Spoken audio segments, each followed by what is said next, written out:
अस्सलाम वालेकुम नाज़रीन, आप देख रहे प्रोग्राम एक पेज और मैं हूं फरवा वहीद। डोनाल्ड ट्रंप अमरीकी सियासत के एक गैर रिवायती किरदार हैं।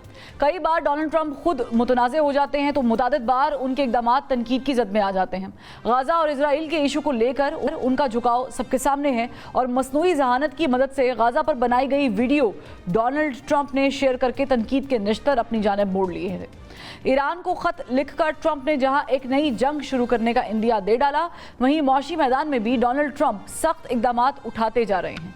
Greenland, Panama canal, gulf of Mexico और कनाडा से मुतालिक बयान देकर भी ट्रंप ने वाजे कर दिया था कि वो दुनिया का नक्शा बदलने का इरादा रखते हैं। एक जानिब वो मुल्क से 5 लाख लोगों को निकल जाने की वार्निंग दे रहे हैं, तो दूसरी जानिब गोल्डन कार्ड के जरिए दुनिया के अमीर तरीन लोगों को अमेरिका में रिहाइश इख्तियार करने या फिर शहरियत लेने की पेशकश भी कर रहे हैं। डोनाल्ड ट्रंप अमेरिका को ग्रेट अमेरिका बनाने का नारा बुलंद करते हैं, मगर साबिक सदर जो बाइडेन के एग्जीक्यूटिव ऑर्डर्स को मुअत्तल करने का फरमान भी जारी करते हैं। अमेरिका के अज़ली हरीफ व्लादिमीर पुतिन के साथ झुकाव रखते हैं और अपने इत्तेहादी यूक्रेन के सदर ज़ेलेंस्की को व्हाइट हाउस बुलाकर बेइज्जत कर डालते हैं। हौसी बागियों पर हमला करने के बदले यूरोपीय यूनियन से माली फ़ायदा उठाने का ख्वाब देखते हैं। आर्टिफिशियल इंटेलिजेंस समेत क्रिप्टो करेंसी के फ़रोग और दीगर ऐसे कई इक़दाम उठाते हैं कि जिससे दुनिया में अमेरिका की ताकत मुसल्लत की जा सके, मगर इस मैदान में चीन के हाथों मात खा जाते हैं। डोनाल्ड ट्रंप चीन के साथ अच्छे रवाबित इख्तियार करने का ऐलान करते हैं, मगर चीन की दरामदात पर टैरिफ भी आयद कर देते हैं। यानी यूरोपीय यूनियन ममालिक चीन और बाकी दुनिया की दरामदात पर टैरिफ आयद करने से अमेरिका में कसाद बाजारी शुरू हो गई है और अमेरिकी शहरी परेशान दिखाई दिए हैं कि आने वाले दिनों में अमेरिका में शायद महंगाई का उरूज होगा, मगर डोनाल्ड ट्रंप को इस बात की कतई कोई परवाह नहीं, क्योंकि वो अमेरिका को दी ग्रेट अमेरिका बनाने के मिशन पर काम कर रहे हैं। डोनाल्ड ट्रंप के सदर बनने से पहले दुनिया में न्यू वर्ल्ड ऑर्डर और नए ब्लॉक बनते दिखाई देते थे। नहीं तो अमेरिका और रूस के अलग अलग ब्लॉक्स तो वाज़े मौजूद थे, मगर यूक्रेन और रूस की जंग में ट्रंप ने रूस की जानिब झुकाव करके और ज़ेलेंस्की को ज़बरदस्ती अमन की तरफ लाकर अपने इत्तेहादी को कंफ्यूज कर दिया है कि वो क्या चाह रहे हैं। चीन, जिससे अमेरिका अक्सर ख़तरा महसूस करता है और उसे ज़ेर करने के लिए अमेरिका ने आर्टिफिशियल इंटेलिजेंस की दुनिया में तहलका मचाने और चीन को पीछे छोड़ जाने का मंसूबा बनाया था, वो चीन ने आर्टिफिशियल इंटेलिजेंस और टेक्नोलॉजी की दुनिया में अपना सिक्का मनवा कर ज़मीं बोस कर दिया है। लिहाजा अब ट्रंप चीन से ताल्लुकात तो बेहतर चाहते हैं, मगर साथ ही चीनी मसनूआत पर टैरिफ बढ़ा रहे हैं और बदले में चीन ने भी अमेरिकी मसनूआत पर टैरिफ आयद कर दिया है। अमेरिका ने यूरोपीय यूनियन की मसनूआत पर 25% टैक्स आयद किया, तो बदले में यूरोपीय यूनियन ने भी अमेरिकन मसनूआत पर टैक्स आयद कर दिया। यूँ टैरिफ आयद करने के बहाने गैर मुल्की अशिया की अमेरिका एंट्री में मुश्किलात पैदा करके डोनाल्ड ट्रंप ने अपने मुल्क में महंगाई का बाजार गर्म कर दिया है। डोनाल्ड ट्रंप एक जानिब गैर मुल्की अशिया पर टैक्स लगा रहे हैं, तो दूसरी जानिब कई अफराद और गैर मुल्की कंपनीज पर पाबंदियाँ भी आयद की जा रही हैं, जिनसे उन्हें कोई खदशा या फिर ख़तरा महसूस हो रहा है। ट्रंप इंतज़ामिया ने FBI के एजेंट के लापता होने के इल्ज़ाम में 3 ईरानी अहदेदारान पर पाबंदी आयद कर दी है, जबकि दुनिया के 8 ममालिक में 70 कंपनीज़ पर भी पाबंदी आयद कर दी गई है। अमेरिकी पाबंदी की जद में आने वाली इन कंपनीज़ में 19 पाकिस्तानी, 42 चीन और 4 मुत्तहदा अरब अमारात समेत ईरान, फ्रांस, अफ्रीका, सेनेगल और बरतानिया की कंपनीज भी शामिल हैं। अमेरिकी हुकूमत का दावा है कि जिन कंपनीज पर पाबंदी लगाई जा रही है या लगाई गई है, वो अमेरिका की कौमी सलामती और खारजा पॉलिसी के मुफादात के मुनाफी काम कर रहे हैं। अमेरिका ने पाकिस्तानी कंपनीज पर पहली बार पाबंदी आयद नहीं की है, बल्कि अप्रैल 2024 में भी अमेरिका ने चीन की 3 और बेलारूस की 1 कंपनी पर पाकिस्तान के मिसाइल प्रोग्राम की तैयारी और ताउन करने के इल्ज़ाम में पाबंदियां आयद करने का ऐलान किया था। इससे पहले 2021 में 13 पाकिस्तानी कंपनीज पर पाबंदी लगाई गई थी और 2018 में 7 पाकिस्तानी कंपनीज को सख्त निगरानी की फहरिस्त में शामिल किया गया था। एक जानिब पाकिस्तान अमेरिका को 2021 में काबुल एयरपोर्ट पर हमला करने के मास्टरमाइंड शरीफुल्लाह को अमेरिका के हवाले करता है, जिस पर अमेरिका पाकिस्तान का शुक्रिया बाकायदा तौर पर अदा करता है। दूसरी जानिब अमेरिका पाकिस्तानी कंपनीज पर पाबंदी आयद कर देता है, जबकि अमेरिका के ही ऐवान में पाकिस्तान पर मुख्तलिफ पाबंदियाँ आयद करने के हवाले से बिल्स और करारदादें भी पेश की जाती हैं। ऐसे में सवाल ये पैदा होता है कि जहाँ डोनाल्ड ट्रंप अमेरिका को दी ग्रेटर अमेरिका बनाने के चक्कर में यूरोपीय यूनियन समेत दुनिया के ताकतवर ममालिक के साथ झुकाव या टकराव की सूरत हाल पैदा कर रहे हैं। पाकिस्तान जैसे स्ट्रेटेजिक अहमियत के हामिल मुल्क के साथ अमेरिका का रवैया कैसा होगा, इसी पर बात करने के लिए मैं अपना पैनल आज का इंट्रोड्यूस करवा देती हूँ। सीनियर एनालिस्ट हैं, क्रिप्टो करेंसीज पर बहुत काम कर रहे हैं, इकॉनमी के बारे में बहुत गहरी सोच रखते हैं। अब्दुल रऊफ शकुरी साहब ने हमें ज्वाइन किया। इसके साथ साथ रहनुमा डेमोक्रेटिक पार्टी ताहिर जावेद साहब भी हमारे साथ मौजूद है और साबिक सेक्रेटरी खारजा साबिक सफ़ीर जौहर सलीम साहब भी हमें ज्वाइन कर चुके हैं। तीनों का बहुत शुक्रिया। ताहिर जावेद साहब, मुझे ये बताइए, जो ट्रंप इंतज़ामिया ने एक तरफ जो है वो 5 लाख तारकीन वतन पर उनकी जो हैसियत है उसको टर्मिनेट करने का ऐलान कर रखा है, तो दूसरी जानिब वो गोल्ड वीज़ा की भी स्कीम निकाल रहे हैं, उस पर भी काम कर रहे हैं। ये समझ नहीं आ रही कि ट्रंप इंतज़ामिया दुनिया के साथ करना क्या चाह रही है। देखें, ये पहली दफ़ा जो यानी ये पूरे स्कीम ऑफ वर्क देखें डोनाल्ड ट्रंप का, तो he is taking every action जहाँ पे उसको 4 पैसे जो है वो इनकम गवर्नमेंट को हो रही है। इसमें अगर टैरिफ लगाना पड़ रहा है डिफरेंट मुल्कों से आने वाली गुड्स के ऊपर, डजंट मैटर, इररेलेवेंट टू के उसमें प्राइसेस कितनी ऊपर चले जाएंगी और पब्लिक को उसका क्या नुकसान होगा या आम आदमी को क्या इफेक्ट होगा। इसी तरह ये जो वीज़ा पॉलिसी ले लें, और मैं कहता हूँ कि अभी आप थोड़े दिनों के बाद ये देखेंगे कि प्रेसिडेंट साहब मुलाकात भी किसी ऐसे हेड ऑफ स्टेट से किया करेंगे जो कोई 15-20 मिलियन डॉलर या उससे ज़्यादा का पैसा जमा कराया करेगा। तो दिस इज़ द ट्रेंड। ये उन्होंने एक नया ही स्टाइल किया कि मैं जो फंड्स हैं, जो पैसे हैं, वो किस तरह रेज करूंगा। अब ये जो वीज़ा इन्होंने इंट्रोड्यूस कराया, इस वीज़ा के ऊपर खुद ही इन्होंने एक अनाउंस किया कि ये मैंने पता नहीं 1000 उसमें से बेच भी दिए। अब ये बेसिकली प्रेसिडेंट साहब जो है एक बहुत बड़े, पहले भी सेल्स में थे, तो ये basically his sales skills are coming out and he is trying to kind of like prove himself that I can raise the money with different ways। अब कहानी ये है कि ये सारी चीज़ें जो हैं इन दुनिया के अंदर एज ए लाइक जब आप एक ग्लोबल विलेज में रहते हैं जहां आप गिव और टेक और डिफरेंट रीजंस के ऊपर डिफरेंट कानून बनते हैं या डिफरेंट फैसिलिटीज दी जाती है। आप देखें ना, ये लोगों को यहाँ पे इस मुल्क के अंदर इमिग्रेंट्स जब आते थे और उनको साइलम मिलते थे, दूसरा ये सारी चीज़ों को ख़त्म करके everything based on raising money, तो बेसिकली तो ये तजारत होगी ना, हर चीज़ के अंदर तजारत हो गई है। I don't think it will, और इसका रिएक्शन भी आना शुरू हो गया है। आपके सामने ही है जो कनाडा ने और मैक्सिको ने और सो मेनी अदर कंट्रीज ने उसके सामने रिएक्ट करना भी शुरू कर दिया। तो basically we are losing grounds जो हमारी मॉरल अथॉरिटी, लेकिन that's not the only ground that he is trying to touch, there are other grounds as well. Rauf Shakuri साहब, and one of them is कि अमेरिका ने जो है वो अब पाकिस्तान समेत 8 ममालिक की 70 कंपनीज हैं जिस पर पाबंदी आयद कर दी है। अब ज़ाहिर है कि एक तरफ हम बात करें एक एक्सट्रीम पैराडाइम शिफ्ट का, जिसमें हम डिजिटल करेंसी और क्रिप्टो करेंसीज और ब्लॉकचेन की बात करते हैं, वर्ल्ड इकोनॉमिक्स को बेहतर करने की बात करते हैं कैपिटलिस्ट कंट्रीज़ में, लेकिन दूसरी तरफ हम देख रहे हैं कि पाबंदियों पे पाबंदियां लग रही हैं। ये आप इसको कैसे इवेल्युएट कर रहे हैं, इस पॉलिसी को? थैंक यू फरवा। लेकिन हमें इस पे डिस्कस करने से पहले ये देखना होगा कि दुनिया जा कहाँ रही है। यूएस का जो मेन कंपेटिटर है वो चाइना है, और अभी आपने 17 मार्च को देखा होगा कि चाइना ने अपना एक डिजिटल प्लेटफॉर्म लॉन्च किया टेस्ट बेसिस पे, जिसमें आसियान कंट्रीज और ये जो है मिडिल ईस्टर्न कंट्रीज, इनको वो सर्विसेज प्रोवाइड कर रहा है एज कम्पेयर टू स्विफ्ट। वो रिप्लेस करने जा रहा है स्विफ्ट को, जहाँ पे डॉलर की डिपेंडेंस कम हो जाएगी लोगों पे और वो चाइनीज करेंसी के थ्रू जो है वो ट्रेड कर सकेंगे। और वो टेस्ट भी कामयाब हुआ है। आप स्विफ्ट के थ्रू अगर पैसे भेजते हैं तो यू हैव टू जो है वो आपको मुख्तलिफ बैंकिंग चैनल्स का सहारा लेना पड़ता है, कोरेस्पॉन्डेंट बैंकिंग बीच में आती है और 3 से 5 दिन लगते हैं। लेकिन चाइनीज जो अभी इंट्रोड्यूस करवाया उसमें वो 7 सेकंड में आपकी जो करेंसी है वो ट्रांसफर हो जाती है जहां पे आप भेजना चाह रहे हैं। और वो यूएई में ट्रांजैक्शन भी उन्होंने की, फिर वो इंटेग्रेट कर रहे हैं मेरे ख्याल में कुछ 200 मुल्कों के साथ। और जो ओवरऑल उन्होंने जो उसमें बेहतरी आई है वो मेरे ख्याल में कोई $1 ट्रिलियन की उन्होंने ट्रांजैक्शन की है लास्ट ईयर। तो आप देखें कि अगर इसको वो इफेक्टिवली इम्प्लीमेंट कर लेते हैं, जैसे वो 200 कंट्रीज का उनका टारगेट है, तो आपका जो डॉलर की जो एक आपके पास एक कैपेसिटी है, या जो आप उसको एक एज अ पावर यूज करते हैं टू सैंक्शन कंट्री, आप अपना स्विफ्ट सिस्टम अलाउ नहीं करते, तो वो आपका जो इन्फ्लुएंस है वो बहुत कम हो जाएगा। अगर आप ट्रंप की पॉलिसीज देखें तो honestly I was very much उन लोगों में से था जो ये समझ रहे थे कि ये जो डॉज बनाया है तो ये गवर्नेंस को बहुत बेहतर करेगा।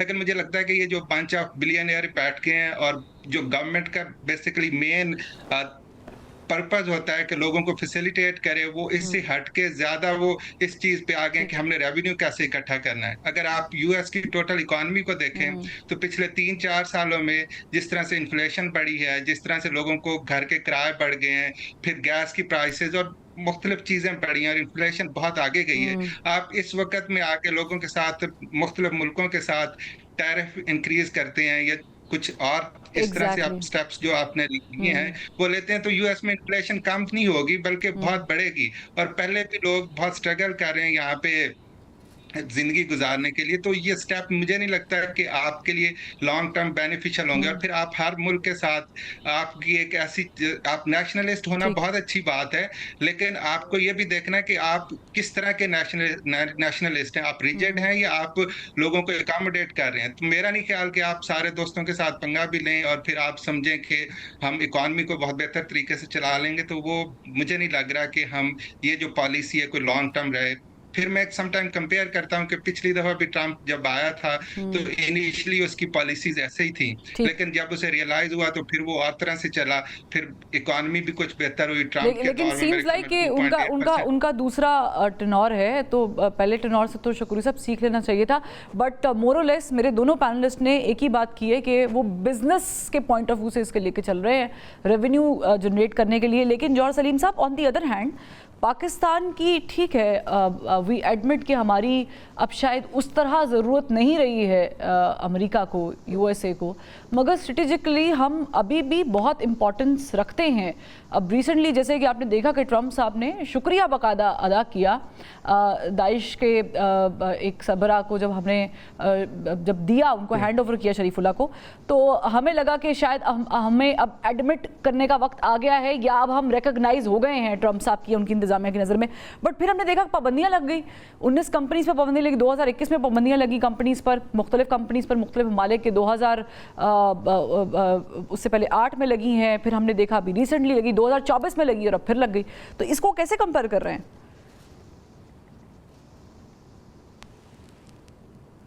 जी, आपने बिल्कुल, आपने जो एक इंटरेस्टिंग जिसका प्रियम्बल दिया, तो उसमें यह है कि मैंने ये कहा है पहले भी कि पाकिस्तान की जो है ना इम्पोर्टेंस कम हुई है, लेकिन पाकिस्तान की रेलेवेंस बाकी है।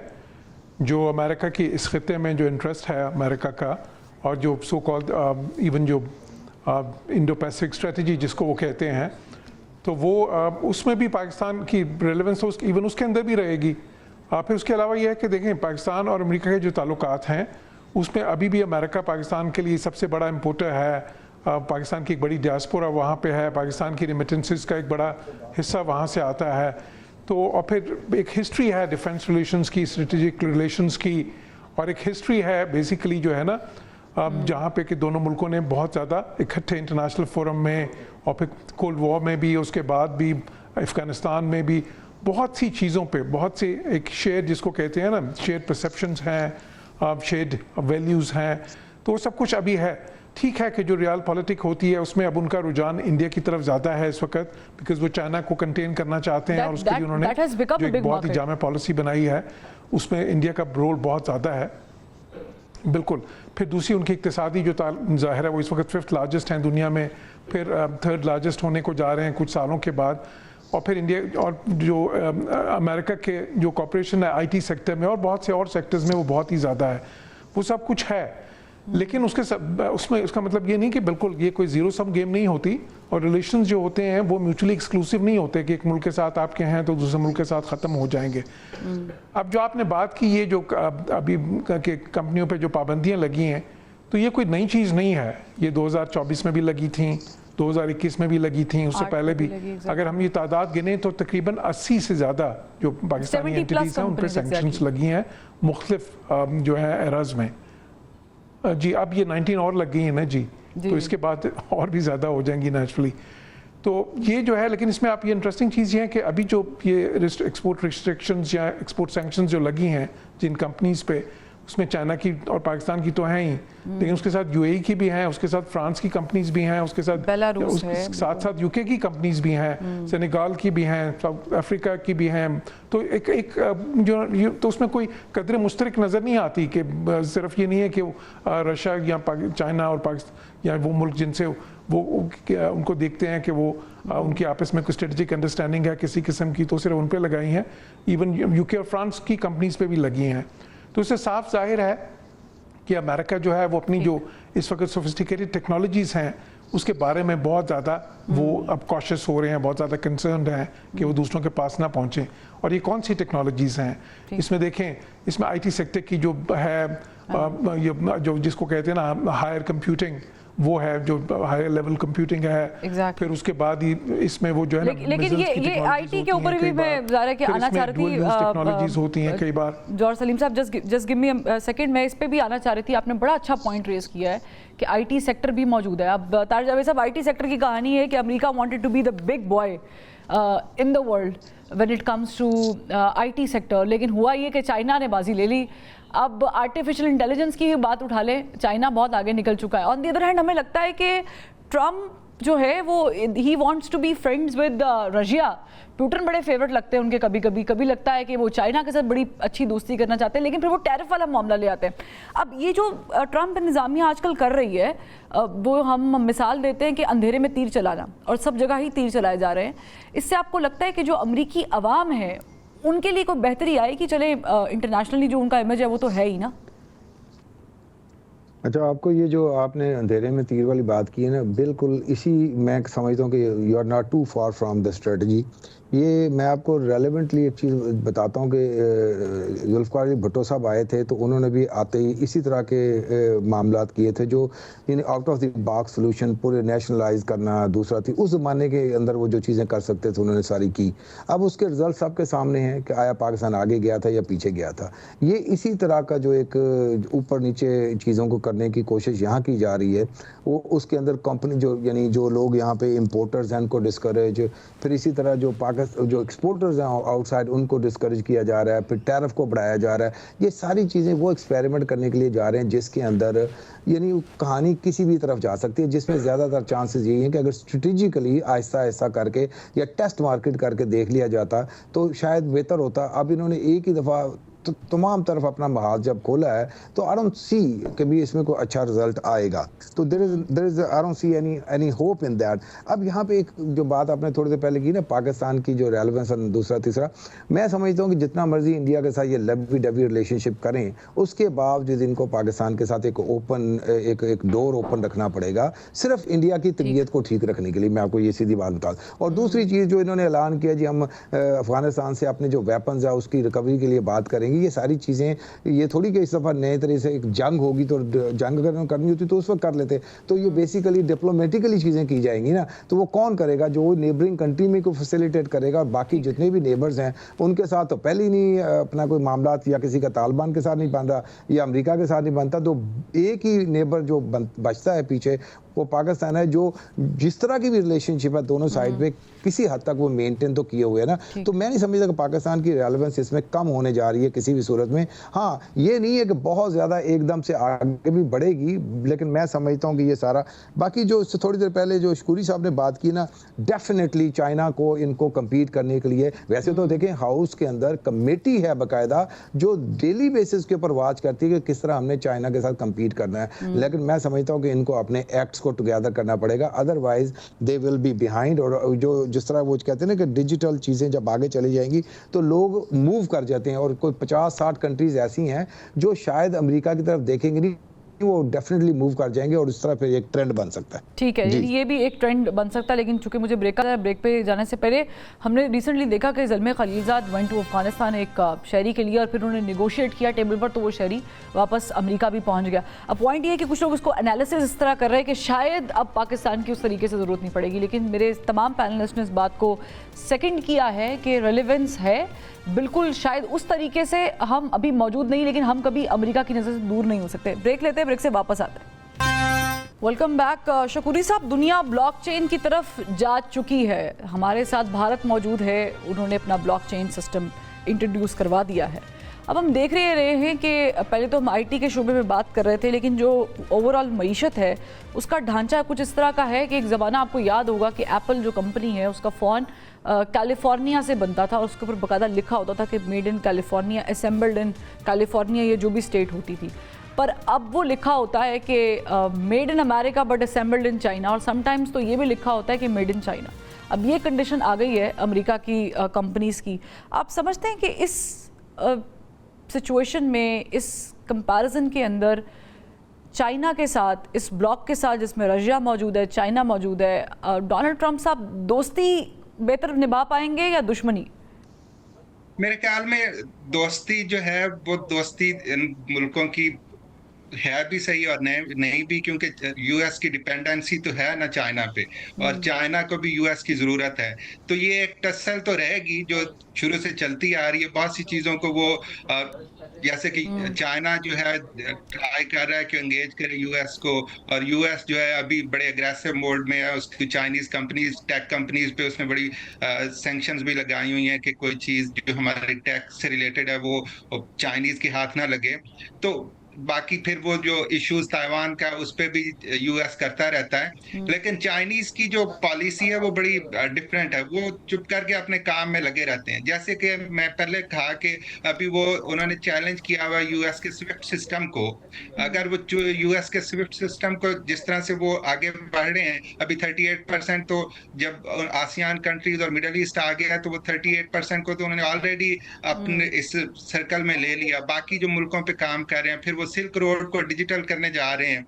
तो इस तरह से अगर वो सक्सेसफुल होते हैं तो यूएस डेफिनेटली एंगेज करेगा चाइना को। तो वो दोस्ती आप उस तरह से ना भी कहें जैसे मुख्तलिफ मुल्कों में आप टर्म यूज करते हैं दोस्ती की, लेकिन वो एक गुड वर्किंग रिलेशनशिप इनका रहेगा, और वो जिसमें आपको थोड़ी बेहतरी भी नजर आएगी, थोड़ी टेंशन्स भी नजर आएंगी। लेकिन हम जिस मुल्क में हैं यहाँ पर तो ज़ाहिर है कि अभी हमें रेगुलेशंस का मालूम नहीं है कि डिजिटल करेंसी या फॉरेक्स पे हमारी पाकिस्तान की पॉलिसी क्या है।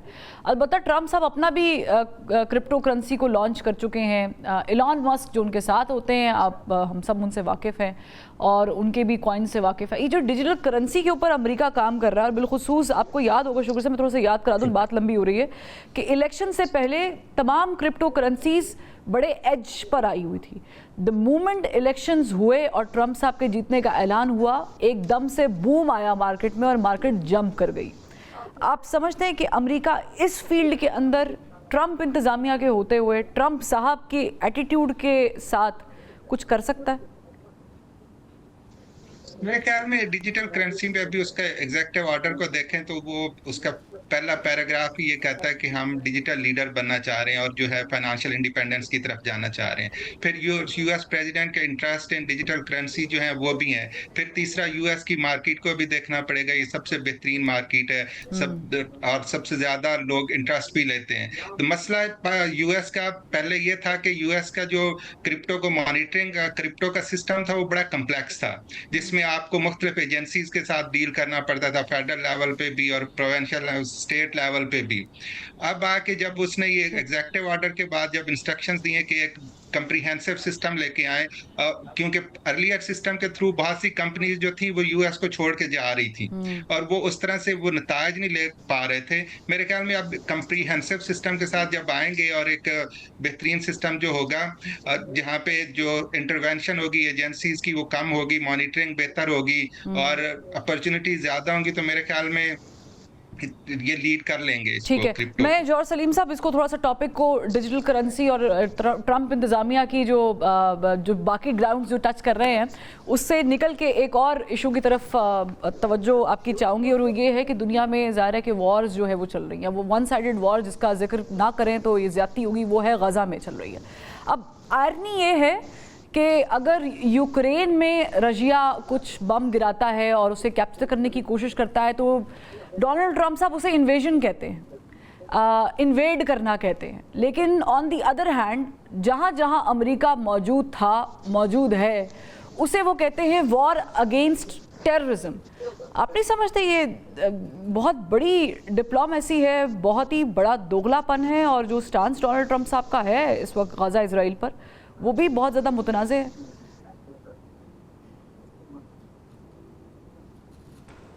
देखिए, आपको याद होगा कि मैंने अपने पहले कमेंट्स में भी कई बार ये कह चुका हूँ और इस इलेक्शन से पहले ही कहा था कि एक तो खैर कि मैंने कहा था कि ट्रम्प जीतेंगे और वो जब जीतेंगे तो उनकी जो पॉलिसी है वो प्रो इजराइल ज़्यादा होगी और ख़ुसूसन वो प्रो नेतन्याहू ज़्यादा होगी, बिकॉज उनकी एक पर्सनल रेपो है नेतन्याहू के साथ जो इससे पहले बाइडन की भी नहीं थी, प्रेसिडेंट ओबामा की भी नहीं थी, यहाँ तक कि और परहैप्स हिलरी क्लिंटन, खैर वो प्रेसिडेंट नहीं रही लेकिन सेक्रेटरी ऑफ स्टेट थी, तो उनकी भी उस तरह की नहीं थी। तो इसलिए वो हमें तो मैंने कहा था कि नज़र आएगा उनकी पॉलिसीज़ में पहले से भी ज़्यादा जो है ना, वो अगर कोई चीज़ भी होगी तो वो नेतन्याहू की टर्म्स पे ज़्यादा होगी। लेकिन इसके साथ साथ मैं ये भी कहूँगा कि यूक्रेन पे भी उनकी पॉलिसीज़ जो हैं उस पर भी मैंने कहा था कि वो थोड़ा प्यूटन के लिए ज़्यादा जो है ना सिंपैथेटिक होंगे और वो थोड़ी सी, अगर आप उसको प्यूटन कह सकते हैं। और हमने जो रिसेंटली ज़ेलेंस्की के साथ होता हुआ देखा व्हाइट हाउस में, वो एक्चुअली जी बिल्कुल वो सबने देखा। तो इसलिए मेरे ख्याल है इस वक्त तो जो है इवन रशिया की साइड पे भी वो काफ़ी सॉफ्ट हैं, तो जो सो ये कहना मुश्किल है कि वो उनका एक तरफ जो है इस तरह है और दूसरी तरफ बिल्कुल मुख्तलिफ है, बिकॉज़ वो रशिया के लिए भी काफ़ी सॉफ्ट हैं इस वक्त ट्रम्प। तो उसमें अब लेकिन ये उन्होंने दावा किया था कि वो दोनों जगह पे जो है वो जंग ख़त्म करवाएंगे, तो एक टेम्प्रेरी पीस जो है वहाँ पे हुआ। लेकिन उस पर भी मैंने ये कह चुका हूँ अपनी कमेंट्स में पहले कि मैंने कहा था जो समझ रहे हैं सब कि जी वो अभी सीज़ फायर होगी गज़ा में तो अब ये चलेगी, तो ऐसी कोई बात नहीं। इसका सिर्फ फर्स्ट फेज़ एग्री हुआ है जो 42 डेज़ का था और उसको वो तोल देने की कोशिश करेंगे नेतन्याहू, जो उन्होंने पेशकश भी की। लेकिन उसके बाद जो फेज़ 2 है उस पर तो कोई नेगोशिएशन ही नहीं हुई, कोई कामयाबी नहीं हुई, तो उसमें काफ़ी चैलेंजेस होंगे। ठीक, यानी आप कह रहे हैं कि अभी इसमें काफ़ी चैलेंजेस होंगे 48 आवर्स में जो है वो जंग ख़त्म करा। जी बिल्कुल, गज़ा में काफ़ी चैलेंजेस अभी होंगे और ये जो है ये इतना आसान नहीं है। ये टेम्प्रेरी सीज़ फायर जो है इसका सिर्फ फेज़ 1 जो है उसमें एग्रीमेंट हुआ था, जो बाकी फेज़ थे ख़ुसूसन ये चीज़ के जो डे आफ्टर क्या होएगा, द डे आफ्टर मीन्स के पोस्ट कॉन्फ्लिक्ट कि वहाँ पे एडमिनिस्ट्रेशन किसकी होगी, अमलदारी किसकी होगी, हमास का क्या होगा, बिकॉज हमास के साथ जो है इजरायलीज जो हैं इस वक्त ये मुश्किल है उनको देखना कि और आपको लगता है कि इसके पोस्ट में भी अमेरिका उसी तरीके से इन्वॉल्व होगा, एडमिनिस्ट्रेशन किसकी होगी और कौन इसको लीड करेगा?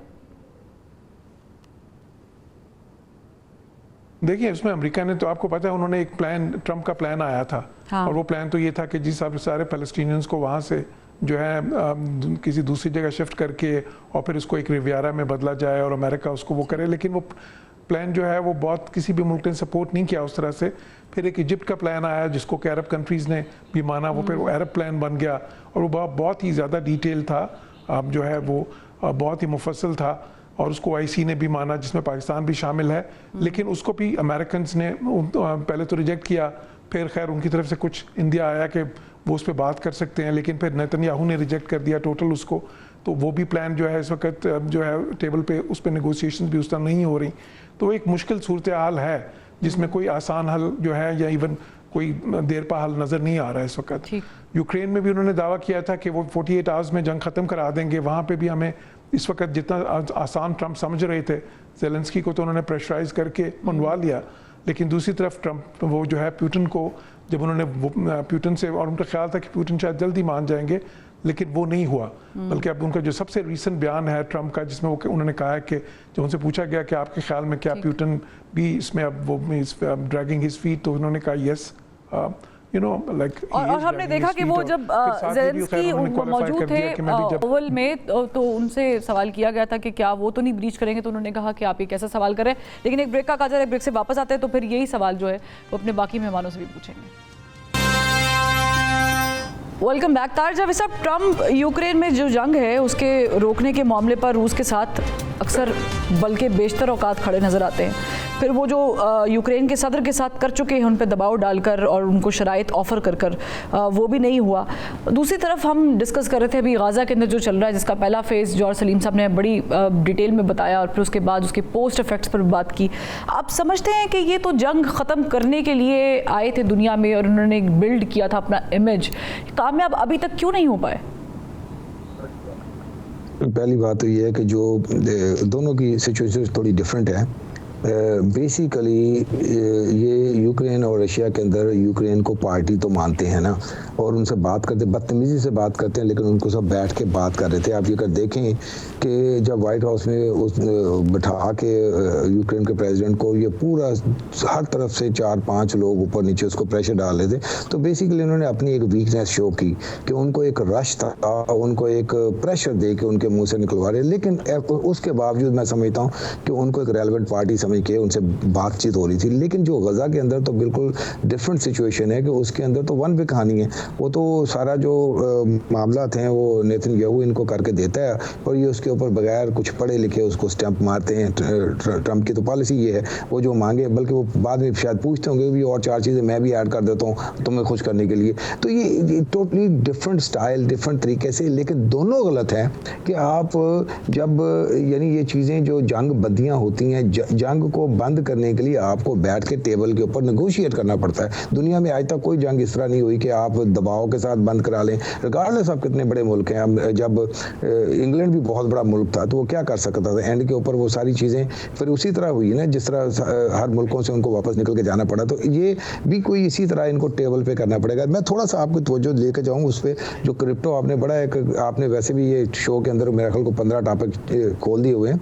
तो क्रिप्टो के ऊपर इस वक्त अमेरिका में हाउस जो फाइनेंस कमेटी के अंदर इसका बिल पड़ा हुआ है, जो ट्रंप चाहते हैं कि क्रिप्टो को रेगुलेट करने के लिए उसको अप्रूव किया जाए, ताकि वो एक रेगुलर करेंसी का इख्तियार करें। और अच्छा, उसमें इनका इतना इंटरेस्ट है कि जो रिपब्लिकन साइड के जितने भी इनके बंदे हैं, डेमोक्रेट साइड के जितने भी बंदे हैं, उन सबको ये थ्रेट कर रहे हैं कि अगर आप में इसमें यस पे वोट नहीं देंगे तो मैं आपके प्राइमरी इलेक्शन के अंदर बंदे खड़े करके आपको आपका अगला प्राइमरी इलेक्शन हरवा दूंगा। अपने बंदों को भी ये धमकियां दे रहे हैं। तो इनको इतनी सीरियसनेस है इसको करने के लिए।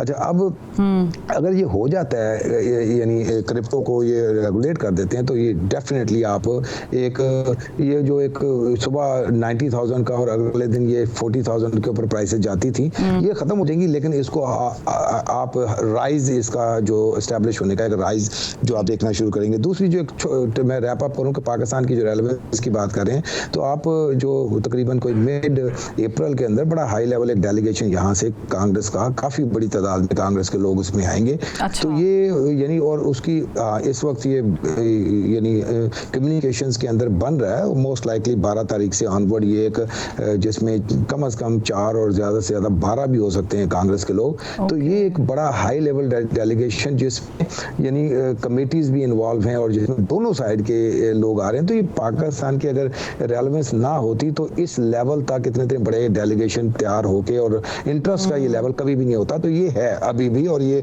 आप अपने सामने तकरीबन 2 हफ्ते के बाद इन चीज़ों को होता हुआ देखेंगे। ठीक, तो ये तो आपने खबर ब्रेक कर दी है। आई होप कि इस डेलीगेशन के आने से जो है वो हमारे जो दुश्मनाने पाकिस्तान है उन तक भी एक मैसेज चला जाएगा कि हम ज़रा के इररेलेवेंट कभी भी नहीं थे और कभी भी नहीं हुए हैं। लेकिन आपने बड़ी खूबसूरत बात की है, मैं इसी को आगे बढ़ाती हूँ। लेकिन शकूरी साहब, एक बड़ा अहम पॉइंट ये है कि जो अमेरिका का कर्जा है, फेडरल कर्जा है, approximately that is $36.22 trillion. Dam, that's a big amount. तो दूसरी तरफ हम वॉर्स के ऊपर बात कर रहे हैं, अमेरिका तो बहुत ज़्यादा पैसा लगा भी रहा है। नुकसान नहीं हो गया काफ़ी इन वॉर्स में?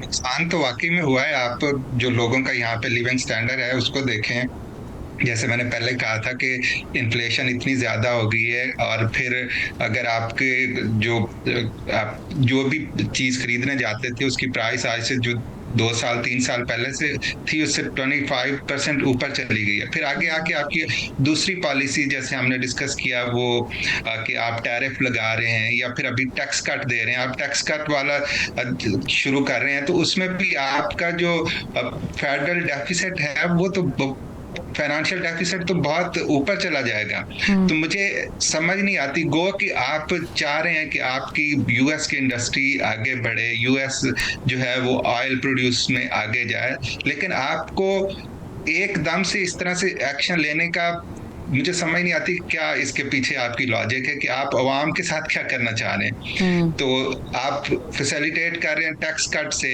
और चाह रहे हैं कि मेरी जीडीपी 1% बढ़ जाए आगे 10 सालों में, तो वो जो डेफिसिट आपका हो रहा है वो कहाँ पे जाएगा? अगर आप इसको तो टाइम के साथ ग्रेजुअली करते तो मेरे ख्याल में वो कुछ और उसके रिजल्ट्स होते। और वैसे तो भी हमने देखा फिर है, यही लगता है जी जी जी हाँ जी, हमने देखा है कि कुछ अरसे के अंदर जो अमेरिकी अवाम है वो भी सड़कों पर निकले हैं। उन्होंने इसे नो टू वॉर और ये सब कुछ पैसे बचाए, ये सब कुछ उन्होंने कहा है। जॉर्ज सलीम साहब, चूंकि आखिरी मिनट चल रहे हैं, मैं आपसे भी इस पर राय जानना चाहूँगी। अब तार जावेद साहब ने बताया कि एक हाई लेवल का डेलीगेशन पाकिस्तान विजिट करने वाला है, तो आप इससे ज़ाहिर है कि हम तो खुशाइन करार देंगे, तो आप इसको इंटरसेप्ट कैसे करते हैं, इसको कैसे डायसेक्ट करेंगे इस डेलीगेशन के विजिट को? बिल्कुल, ये अब कॉन्टैक्ट शुरू हुआ है, इसमें थोड़ी देर ज़रूर हुई है बिकॉज़ वो इनाग्रेशन के बाद बहुत से मुल्क ज़ाहिर है उसमें बहुत से हाई लेवल किस्म के उनके डेलीगेशंस आए और वो हाई लेवल कॉन्टैक्ट हुआ, तो थोड़ा सा पाकिस्तान में इस पे कुछ लोगों को कंसर्न भी थी कि अभी तक वो कॉन्टैक्ट नहीं इस्टेब्लिश हुआ। तो अब हम देख रहे हैं कि उस पर पेशरफ्त हो रही है इस वक्त, जो है दोनों साइड से, इधर से भी जो डेलीगेशन जा रहे हैं उनकी मुलाकातें भी हो रही हैं कांग्रेस में भी, और ज़ाहिर है कि जो यूएस एडमिनिस्ट्रेशन है उसमें भी हुई हैं। इसी तरह वहाँ से जब डेलीगेशन आएगा तो वो यहाँ के पार्लियामेंटेरियन से भी मिलेंगे, लेकिन जाहिर है कि फिर वो सदर और वज़ीर आज़म और डिप्टी प्राइम मिनिस्टर, वज़ीर ख़ारजा, उनसे भी मिलेंगे।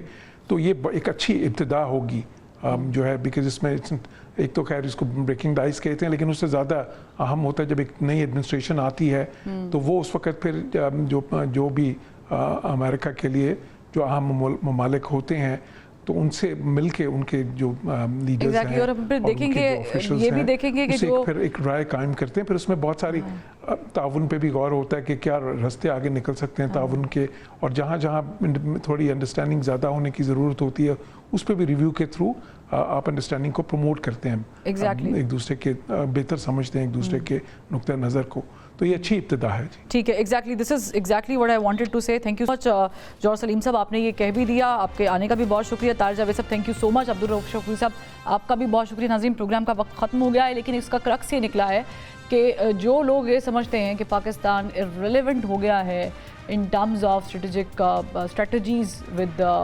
यूनाइटेड स्टेट्स ऑफ अमेरिका, वो शायद उनकी खाम ख्याली है। अभी बहुत सारी चीज़ें खुलने वाली हैं, बहुत सारी चीज़ें आने वाली हैं, और दुनिया एक बहुत बड़े पैराडाइम शिफ्ट की तरफ जा चुकी है, जिसमें मुझे लगता है, मेरी पर्सनल राय है कि पाकिस्तान को भी अपना हिस्सा डालना चाहिए मज़ीद रेलिवेंट रहने के लिए। इजाज़त दीजिए, अल्लाह हाफ़िज़।